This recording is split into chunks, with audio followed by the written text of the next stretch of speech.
হুরইরা গাবি বা মুরগির ভুনা চাকমাদের একটি ঐতিহ্যবাহী রান্না। খেতে যেমন ভীষণ সুস্বাদু, তেমনি রয়েছে পুষ্টিগুণে ভরপুর। চলুন আজ মুরগি রান্না করি একদম ভিন্ন ও সহজ স্টাইলে। প্রথমে প্যানে পরিমাণ মতো তেল গরম করতে হবে। তেল গরম হয়ে এলে একে একে দিতে হবে কুচানো পেঁয়াজ, হলুদ ও লবণ। হালকা ভাজা হলে আদা, রসুন ও কাঁচা মরিচ বাটা যোগ করতে হবে। এবার অল্প কষিয়ে দিন জিরার গুঁড়া।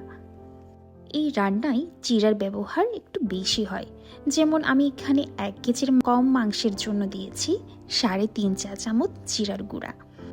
এখন অল্প অল্প করে পানি দিয়ে 7-8 মিনিট মশলাটা ভালোভাবে কষিয়ে নিতে হবে। মনে রাখতে হবে, যত ভালোভাবে মশলা কষাবেন রান্নার স্বাদ তত গভীর হবে। খেয়াল রাখবেন যেন মশলা পুড়ে না যায়। মশলা ঠিকমতো কষা হয়েছে কিনা বুঝবেন যখন তেল উপরে উঠে আসবে আর মশলা নিচে বসে যাবে। এবার আমি মাংসগুলো দিয়ে দিচ্ছি।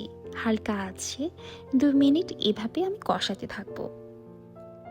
এভাবে কষাতে কষাতে পানি যখন শুকিয়ে আসবে, হালকা আবার পানি দিয়ে আবার কষিয়ে নিব। এভাবে 5 মিনিট কষানোর পরে মাংস একটু টেনে এলে দিয়ে দিব কাটা আলু। কাটা আলু সহ এগুলো আমি সেদ্ধ করব 2 থেকে 3 মিনিট।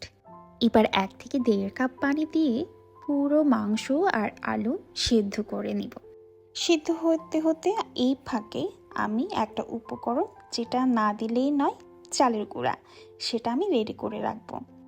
2 থেকে 3 চা চামচ মাংসের পরিমাণ ও গ্রেভির ঘনত্ব অনুযায়ী। এরপর পানি দিয়ে মিক্স 10 থেকে 15 মিনিট পর এদিকে আমার মাংসের রান্না প্রায় শেষের দিকে। মাংস সিদ্ধ হয়ে গেছে। এখন লবণ চেক করে দিয়ে দিচ্ছি সাবারাং পাতা বা লেমন বাসিল। সাবারাং পাতা ভিটামিন এ ও সি সমৃদ্ধ, অ্যান্টিঅক্সিডেন্টে ভরপুর, রোগ প্রতিরোধ ক্ষমতা বাড়াতে সাহায্য করে আর হজমেও কিন্তু সাহায্য করে। গ্যাস বা পেট ফাঁপা কমায় আর মানসিক চাপ ও উদ্বেগ কমাতেও কিন্তু লেমন বাসিল দারুণ কার্যকর। ও হ্যাঁ, এর মধ্যে কিন্তু আমি চালের গুঁড়ো মিক্সিংটা দিয়ে দিয়েছি। 2 থেকে 1 মিনিট এভাবে নেড়ে চেড়ে নুন দেখে নিলেই রান্না শেষ। গরম ভাতের সাথে ধোয়া ওঠায় এই অনন্য স্বাদের হুরইরা গাবি অনায়াসে জমে যাবে কয়েক প্লেট।